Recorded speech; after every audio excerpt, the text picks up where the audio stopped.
Gentleman from Louisiana. For what purpose does the gentleman seek recognition? Wanted to just ask maybe it's a point of parliamentary inquiry regarding your opposition to the amendment, and it's a serious question, Mr. Chairman. I just wonder if you'd answer. You're opposing members doing the additional hour of questioning, and I'm wondering, I don't mean to be flippant, are we concerned about the time commitment or the competency of members of the committee and why they would not be able to fulfill that extra hour? It's not a parliamentary inquiry. The reason I'm smiling is that it reminds me of a question I asked a senior member of the State Assembly when I was a freshman, and I've always regretted asking. But that's a well, I don't regret asking this one. Look, let me just say, the reason for staff is not, remember, this is after the 5-minute rule.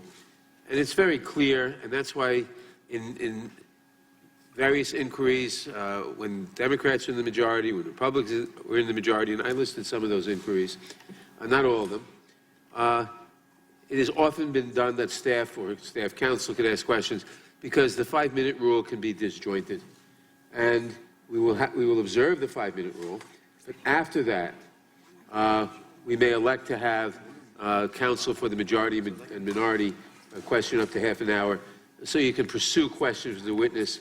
And it's been observed many times that is a very effective, I won't say more effective, but it's an effective way of getting at the truth and at eliciting facts. And that's why we want to do it, and that's why others have done it. Well, Mr. Chairman, but it's within the rules. It's within your authority. The gentleman still has recognition. Well, I just want to suggest that we could strike the last word. Strike the last word. Yes, sir.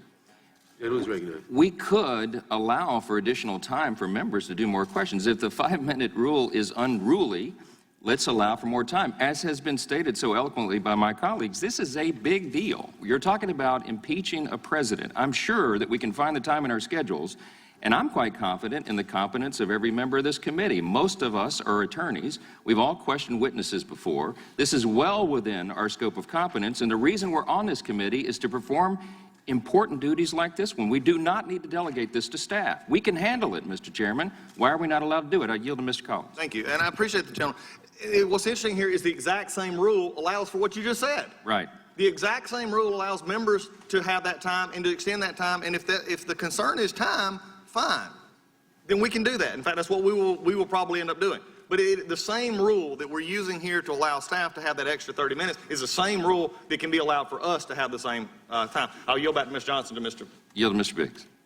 Thank you for yielding to me. I just want to point out in other hearings that are momentous like this, you'll see an extension of time to 10 minutes. We could do that. We could change the rule. This is a self-governing body. We can change that rule. But moreover, we could allow for multiple rounds. We could allow for multiple rounds for members to ask the questions. We don't have to designate to staff. We don't have to remove the responsibility that each one of us took upon us when we ran for office, when we were elected and were appointed to this important committee, facing an important historical decision, whether we overturn an election. We don't have to settle on, say, oh, okay, we're going to just give it to the staff. We can do multiple rounds. We can extend the time.